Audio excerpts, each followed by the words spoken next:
3, 2, 1.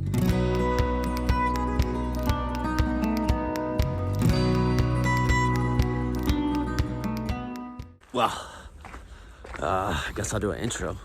Back at the same new Ringgold Easy Pull or something, Junkyard. Of course, I only gave myself 1 hour. I gotta go pick up some parts in Delaware, and that's another 2 hours from here, and he's only to be off at noon, so I kind of screwed myself today. So I'm gonna hustle and try to pull a wiring harness off for the 67, and try to get as many parts off that truck as I can. So it's a gloomy day, but the warmest day. All that snow melted off, I guess. Let me show you what I picked up at salvage yard and way down in Delaware. So long day of driving, but let's see what we got. My voice sounds horrible. So let's get into the parts first. So the most important thing, the main reason I went down there is for this drop axle, which I'm not actually a fan of these. You know, a lot of people call them trailer drop axles because they look like a trailer axle. And I don't plan on loading my truck, so I mainly bought it so I could get the disc brakes, and hopefully I could sell the rest and get the disc brakes for free in the end would be my goal. And there's some other parts on it that he didn't really understand. I think they're pretty pricey, you know. So it actually has on these, this is the one off my truck originally. These have these weird little ball style tie rod ends, for better terms. Well, SIDS, nostalgia SIDS or whatever.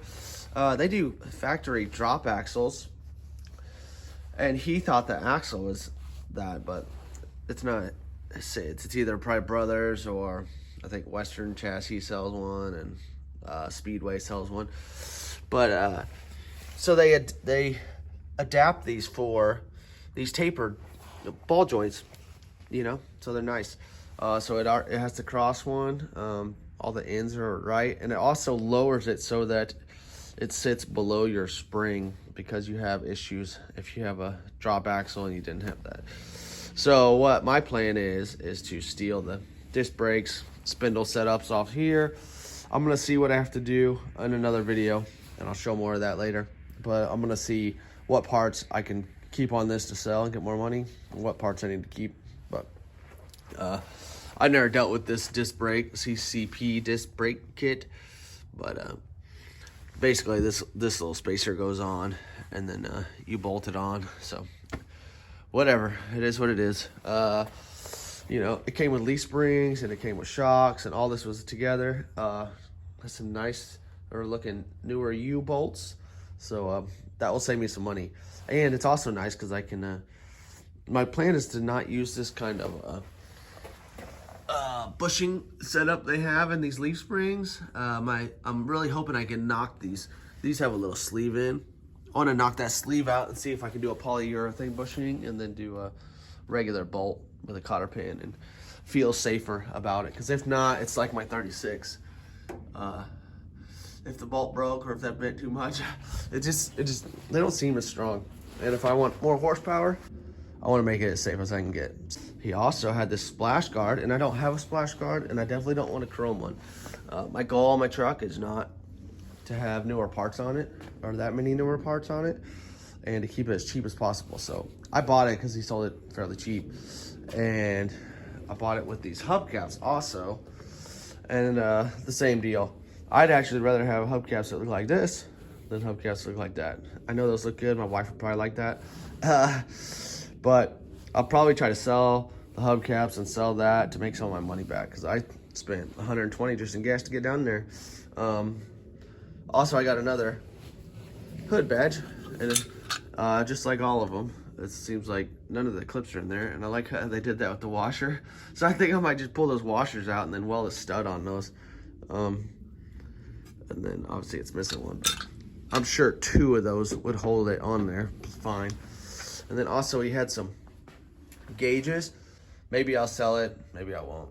And then I need to buy another one of these gauges because I don't have the little tin piece that goes over. I do have the glass and a bunch of extra stuff for that, but I don't have that little tin piece that tells you, you know, water and fuel and all that. So I might end up selling that too, but obviously I don't have much money right now, so I need to recoup my money. I also got these cool little lights.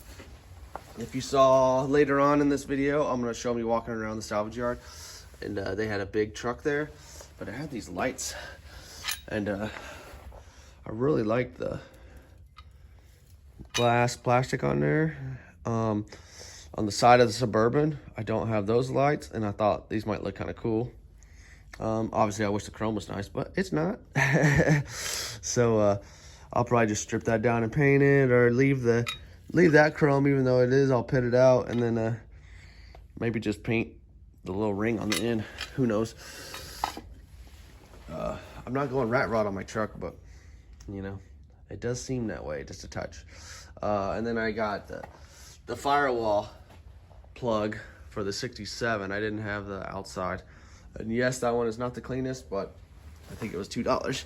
So I'll extend those wires, and I have some other parts to make that work. So he has a ton of other parts, and he was kind of busy, so I didn't get to buy as much as I wanted, but it's good to know. I need to throw this 6-lug rim on. I didn't buy this with it. It was just stuff I had. So I need to throw it on and make sure that it clears the caliper. I want to make sure I don't have any issues. But again, I'm gonna pull all this up into the bench inside and compare these and make a whole another video on that. So just showing you guys what I picked up. Real happy. Hopefully I can sell that axle for some decent, because those are like $350 by themselves. You know, the goal, buy a bunch of stuff, sell a bunch of stuff, and then keep a couple free parts. All right, well, while I'm here, I wanted to show you the crap box. But at the junkyard, I found these lights, and I'll show you these at my garage a little more in detail. But if you know, these used to have these like little side lights, and I thought maybe I would try to mount these on here. Obviously, there'll be a lot more work to get these to fit up, but I just wanted to see if they looked even semi-decent. They're obviously huge compared to the old ones. Are probably like a third of that.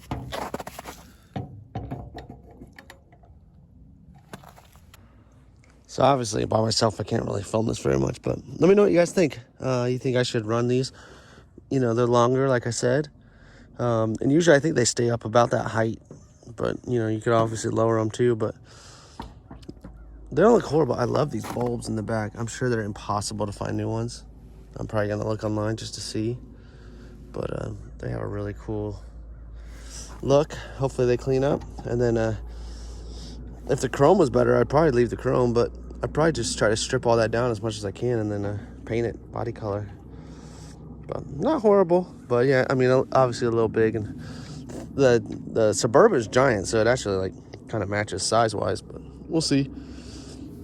And I'm still kind of back on the stock height with some dirt tires on it, so you know, not there yet. I just I want to come and take a look at this front axle setup and see what kind of modifications I have to do to have room in there, because I didn't totally know that this steering arm is that low, because if you run a tie rod on there, I don't think you can do that unless you bend it up a little bit. So I'm gonna take the other one to my house and test fit some things there.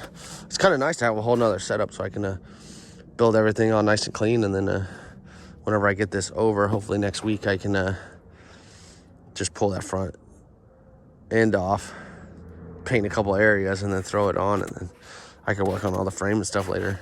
Well, here's the 67 I was pulling parts off last time. It's cool. This whole front, they just cut everything off. The fender wasn't even that horrible, but yay. I wanted to try to steal this or get this fender well off, and I don't know if I'm gonna put much effort into it or not. I need the wiring harness, but they ripped that thing all apart too, so I might have to go to a different truck now. This bedside has had better days. I wish I would have filmed it before, man. It looks even worse than last time I was here, and that wasn't even that long ago. Well, there's some crusty ones. Man, I hope I can still get a wiring harness.